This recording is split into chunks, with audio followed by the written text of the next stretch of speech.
Isang mapagpalang araw ng Linggo, May 25, 2025 sa ating lahat kabayan. Narito na po ang latest update natin sa ating panahon. Pero bago ang lahat kabayan, ako po ay makikisuyo ng iyong like and subscribe at pahit na rin po ng notification bell. Kabayan, ngayong araw ng Linggo patuloy nating asahan ito pong epekto ng Intertropical Convergence Zone o ITCZ sa may area po ng Visayas, Mindanao, Palawan, Sorsogon, Albay, Masbate. Asahan po dyan kabayan ng pagkakaroon nga po ng maulap na kalangitan na meron pong kalat-kalat na pag-ulan, kulog at kidlat. Lalo na po yung mga kababayan natin na nasa prone area ay pinag-iingat po dahil posible pong magbunsod ng mga biglaang pagbaha and landslide. Dahil nga po yung pag-ulan na ito ay nung nakarang araw pa po talagang nagbubuhos ng ulan ito pong epekto ng ITCZ. Kaya ingat po tayo dyan sa ating mga kababayan na nakatira sa may Visayas, Mindanao kasama ang Palawan. Samantalang dito naman kabayan sa Metro Manila at ilang natitirang bahagi ng Luzon, patuloy nating asahan kabayan ang pagkakaroon po ng maaliwalas na panahon. Pero pagdating sa hapon, magiging partly cloudy to cloudy skies with isolated rain showers or thunderstorm po ang asahan. So may chance na po ng pag-ulan pagdating ng hapon at sa gabi.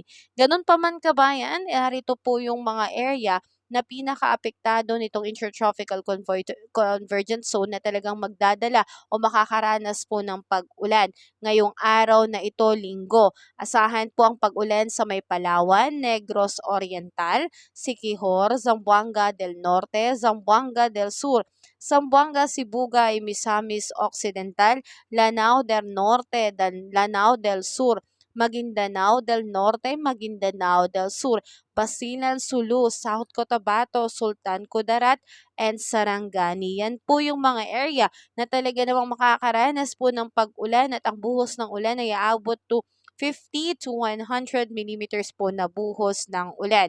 Samantalang pagsapit po ng Lunes, asahan na lamang po ang pag-ulan dito pa rin po sa may area ng Palawan. So yan po yung expect nating rainfall advisory ngayong araw ng Linggo at pagdating po ng Lunes. Pagdating naman sa ating air temperature, asahan natin sa lawag ay patuloy pong nakataas sa air temperature na 34 degrees Celsius, Tuguegarao 37 degrees Celsius, Baguio 25 degrees Celsius, Metro Manila 35 degrees Celsius, Legazpi 33 degrees Celsius at sa Tagaytay 33 degrees Celsius. Tulad nga na nabanggit ko, maulan po sa may Visayas, Palawan at Mindanao. Sa may Calayan Islands at Puerto Princesa, aabot po ng 30 to 31 degrees Celsius. Iloilo, Tacloban ay 31 degrees Celsius, Cebu 30 degrees Celsius, Cagayan de Oro 31 degrees Celsius, Zamboanga 32 degrees Celsius at sa Davao po ay 32 degrees Celsius. So yan po yung inaasahan nating air temperature, maulan, dulot po ng Intertropical Convergence Zone. Pagdating naman kabayan sa ating mga baybayin ay wala na man pong nakataas na anumang gale warning signals kaya wala po tayong dapat na ikabahala. Pero ganun pa man kabayan, tayo po ay palaging magbitbit ng ating payong. Pananggala po natin yan sa sobrang init ng sikat ng araw o kaya naman bigla ang buhos ng ulan. Sa ngayon, pagdating sa ulit natin sa bagyo ay wala naman pong namamataan na anumang sama ng panahon sa loob at labas ng Philippine Area of Responsibility.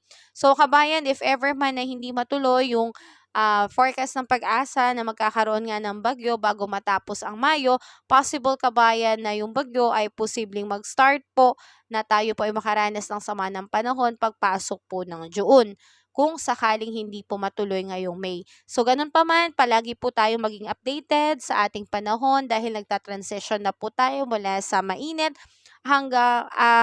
mula sa mainit patungo na po sa maulang panahon. So yun lamang kabayan ng aking update sa iyo.